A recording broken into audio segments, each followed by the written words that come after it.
प्रतिशोध अ revenge love story भाग 31. त्याने डोळ्यांनीच हो असं सांगितलं. ओके थँक्स, आता तुम्ही करा तुमची मीटिंग. स्पर्श खुश होत म्हणाली आणि फोन कट केला. युवराज गालात हसला. हुश, झालं बाबा एकदाचं फायनल. रघु त्याला बघून म्हणाला. व्हॉट? युवराज गोंधळून म्हणाला. डिसिजन फायनल झालो म्हणालो. रघु ओढ दाबून हसत होता. आता पुढे, पण त्याआधी चॅनलवर पहिल्यांदाच आला असाल तर चॅनलला सबस्क्राईब नक्की करा.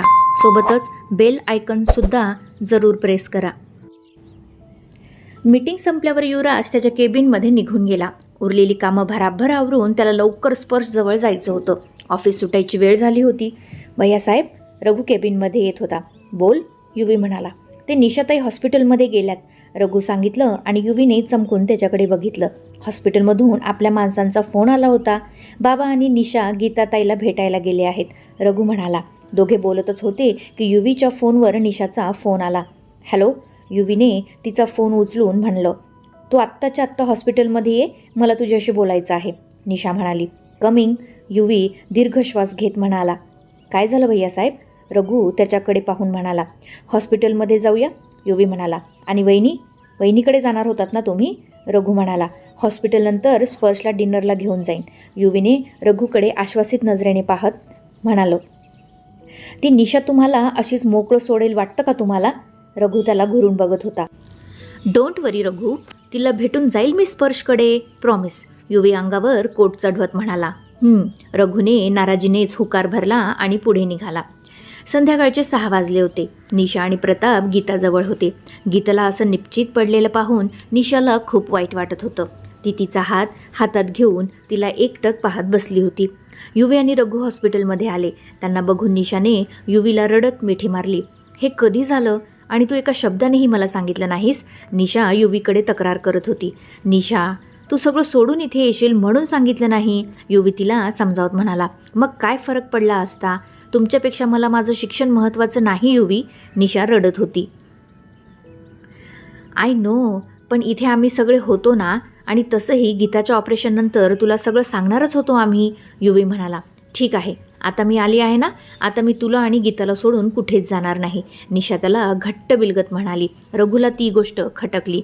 निशा, काही महिन्यांचा तर प्रश्न आहे, इतके दिवस केलेली तुझी मेहनत वाया जाईल, युवी तिला समजावत होता. जाऊ दे, मी इथे माझं MS पूर्ण करेन, पण आता मी तुम्हाला सोडून कुठेही जाणार नाही, निशा त्या गोष्टीवर हायपर होऊन म्हणाली. ओके, ठीक आहे, युवी तिला समजावण्यात काही अर्थ नाही हे समजून म्हणाला. युवी, प्रतापने युवीला आवाज दिला आणि युवीने प्रतापकडे पाहिलं. निशाने सकाळपासून काहीच खाल्लं नाही आहे, तिला काहीतरी खायला आण, प्रताप म्हणाले. डॅड, तुम्ही आता घरीच जाताय ना, युवी म्हणाला. नो, मी गीताजवळच थांबणार आहे, खूप बोलायचं आहे मला तिच्याशी, निशा डोळे पुसत म्हणाली. पण निशा, इथे डॉक्टर आहेत गीताची काळजी घ्यायला, युवराज म्हणाला. युवी, तिची इच्छा आहे तर राहू दे, वाटल्यास मी पण थांबेन तिच्यासोबत, प्रताप म्हणाले. आणि आता युवीचा नाईलाज झाला. ठीक आहे, युवराज म्हणाला.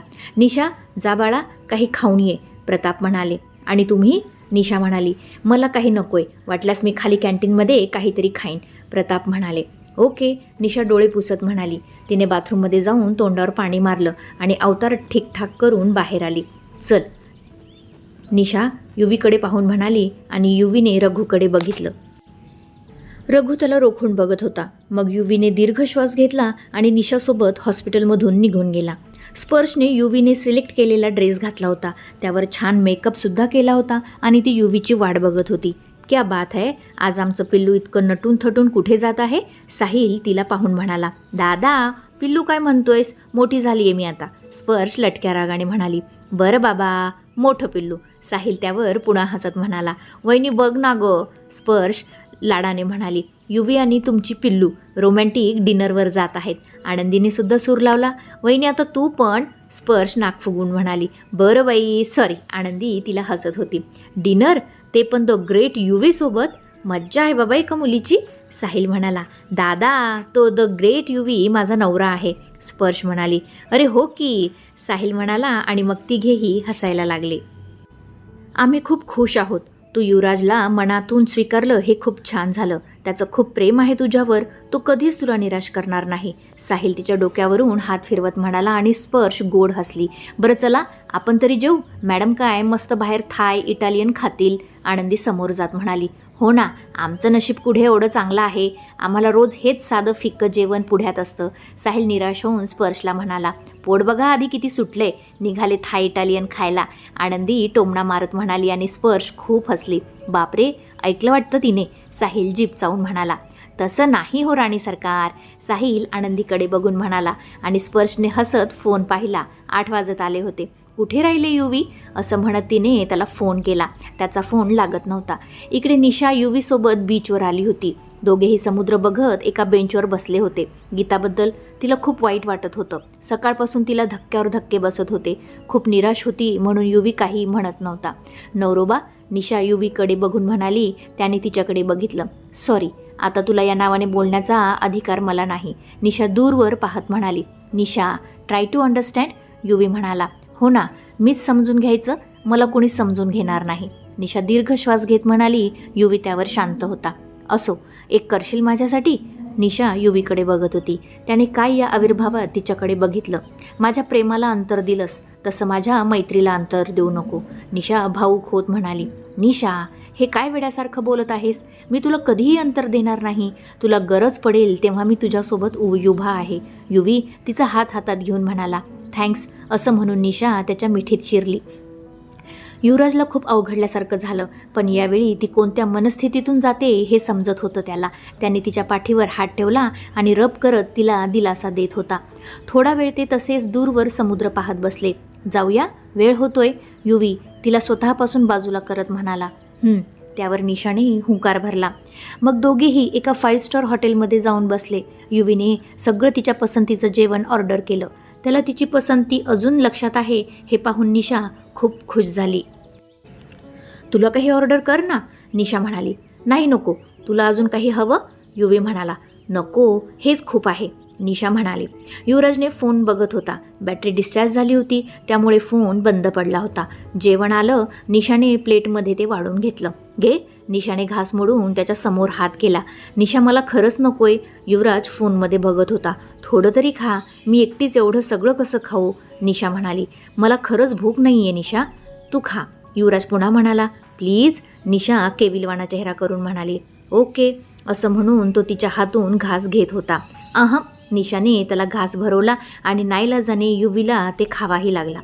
काय ग, अजून युवराजा नाही आला का? आनंदी स्पर्शला तिथेच पाहून म्हणाली. नाही ना, स्पर्श म्हणाली. अगं मग फोन लाव, बघ, विचार त्याला कुठे आहे राहिला तो, आनंदी म्हणाली. केव्हाचा ट्राय करते वहिनी, लागत नाही आहे, स्पर्श नाराज होत म्हणाली. अगं बाई, हो का, आनंदीसुद्धा म्हणाली. कुठे कामात अडकला असेल, येईल, साहिल म्हणाला. रात्री 9ला कोणतं काम असतं? आनंदी म्हणाली. आनंदी खूप बिझी असतो तो, साहिल तिला समजावत होता. एक फोन तरी करायचा, 2 तासापासून वाट बघत आहे ती, आनंदी म्हणाली. मी रघुला विचारतो, साहिल म्हणाला. नाही नको दादा, मी करते भाऊजीला फोन, स्पर्श म्हणाली. ठीक आहे राणी सरकार, चला थोडं बाहेर शतपावली करू, साहिल आनंदीला म्हणाला. हो चला, आनंदीही तयार झाली. दोघेही मग बाहेर गार्डनमध्ये निघून गेले. स्पर्शने रघुला फोन केला. हॅलो रघु भाऊजी, स्पर्श म्हणाली. हा वहिनी बोला ना, रघु म्हणाला. युवी कुठं आहेत? स्पर्श म्हणाली. काय भैयासाहेब तुमच्याकडे अजून आले नाहीत? रघु म्हणाला.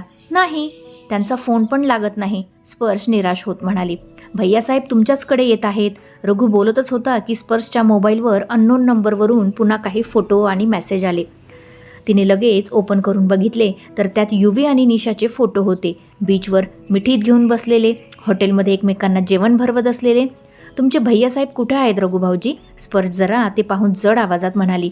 ॲक्च्युली वहिनी ते निशा, रघु बोलत होता आणि स्पर्शने त्याला मध्येच थांबवलं. निशासोबत आहेत राईट?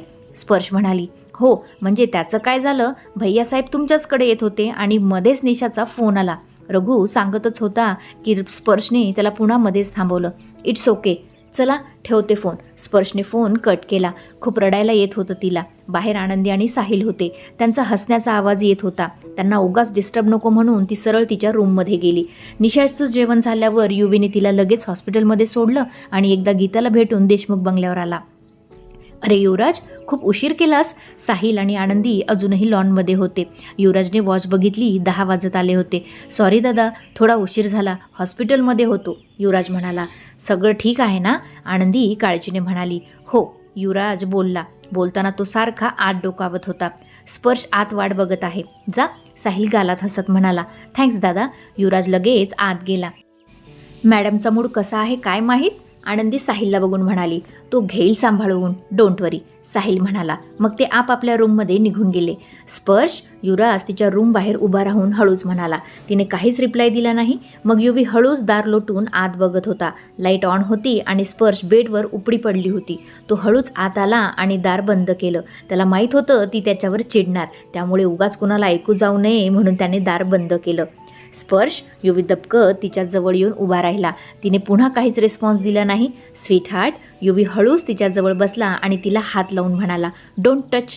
स्पर्श रागाने उठत म्हणाली आणि त्याचा हात झिडकारला. Sorry, I am very sorry, Yuvi म्हणाला. नकोय मला तुमचं सॉरी, स्पर्श रागाने म्हणाली. आणि तुम्ही इथे का आलात, स्पर्श त्याला रोखून बघत म्हणाली.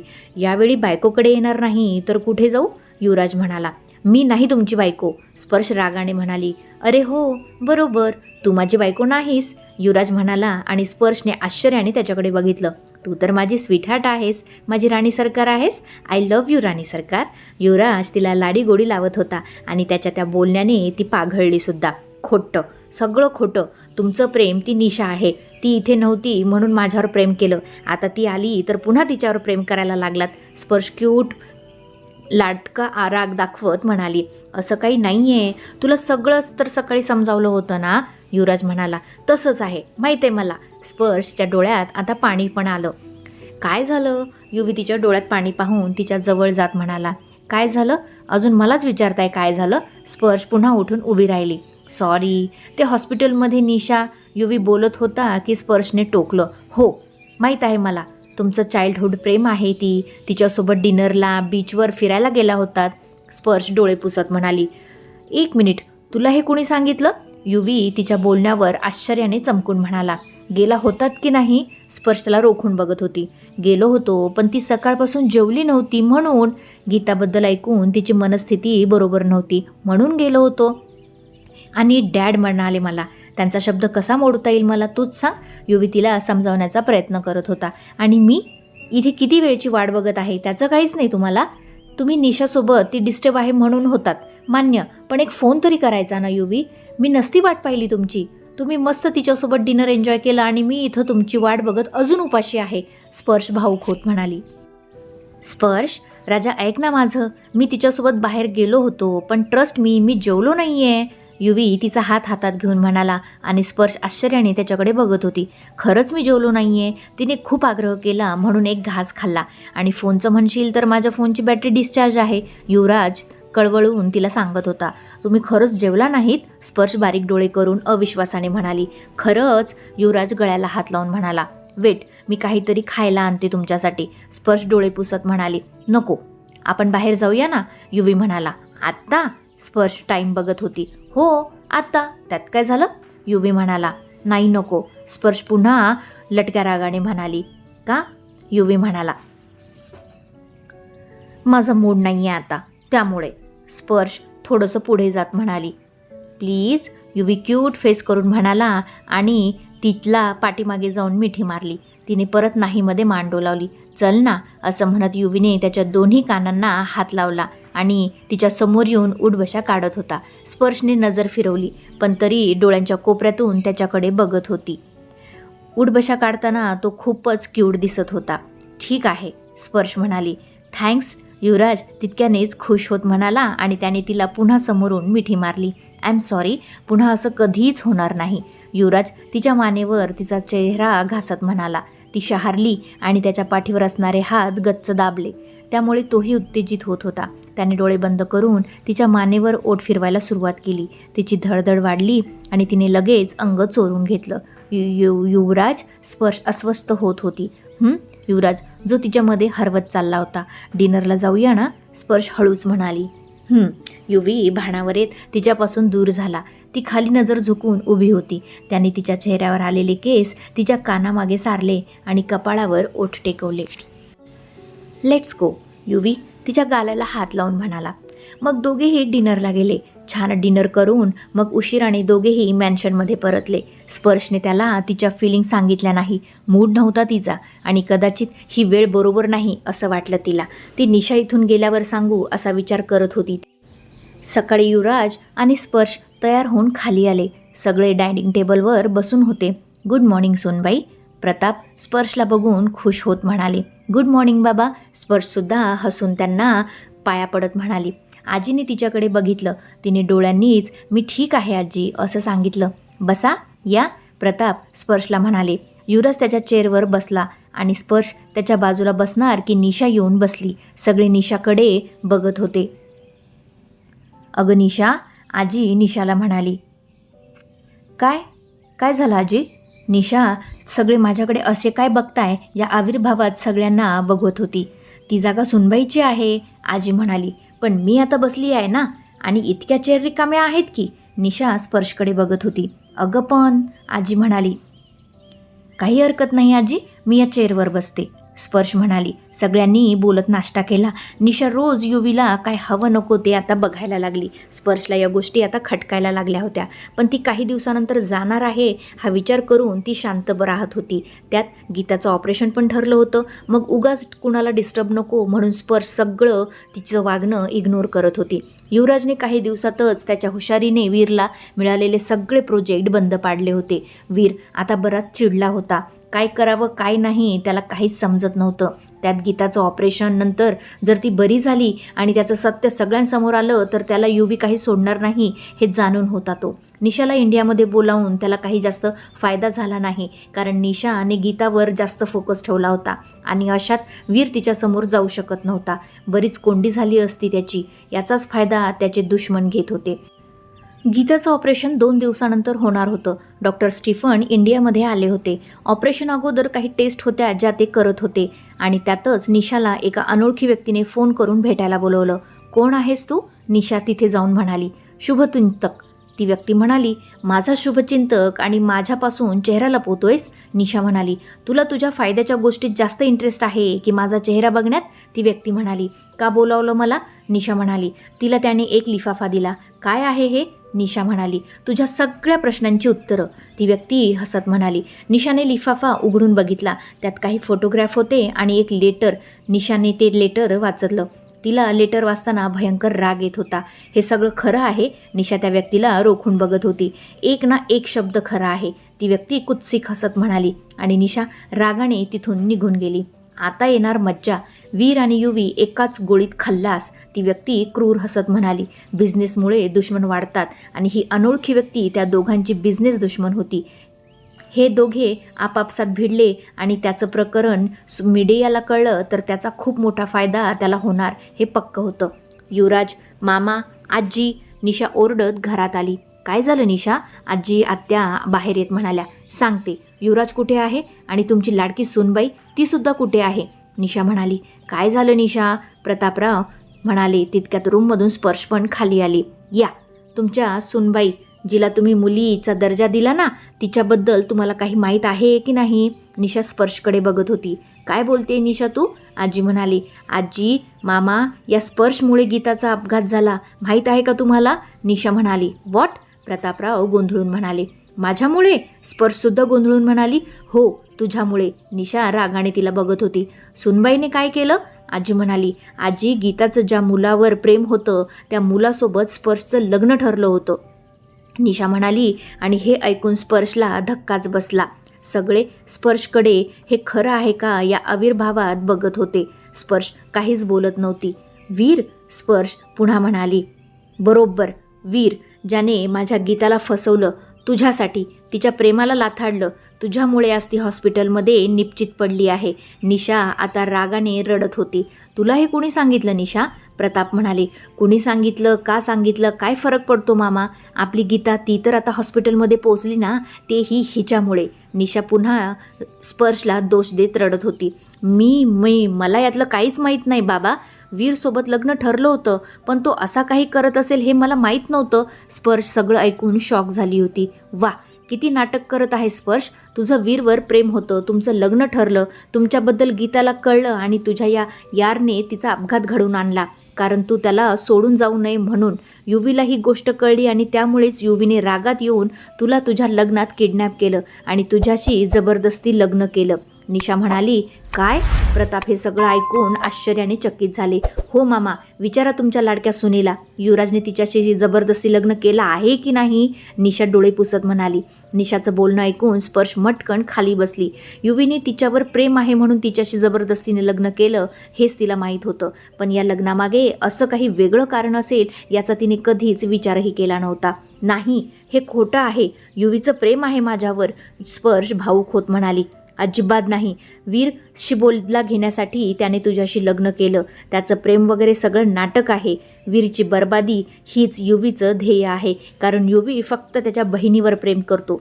तिच्यासाठी तो कुणाचाही जीव घेऊ शकतो आणि स्वतःचा जीव देऊसुद्धा शकतो. वीरला बर्बाद करण्यासाठी त्याने तुला प्यादं बनवलं. आता उद्या तिचं ऑपरेशन झालं की गीता ठीक होईल. ती वीरच्या विरोधात पोलिसात गुन्हा दाखल करेल आणि त्याला शिक्षा होईल. त्यानंतर तो तुला सोडून देईल. निशा आता रागाच्या भरात काहीही बडबडत सुटली आणि स्पर्शला ते खरं वाटत होतं. तिचे शब्द तिच्या कानात घुमत होते. स्पर्शने कानावर हात ठेवला आणि ती या धक्क्याने बेशुद्ध पडली. सुनबाई, आजी घाबरून म्हणाली. To be continued. श्रोते हो, कथेचा हा भाग कसा वाटला मला कमेंट करून नक्की सांगा. चला तर मग आता इथेच थांबूया. भेटूया पुढील भागात. तोपर्यंत धन्यवाद.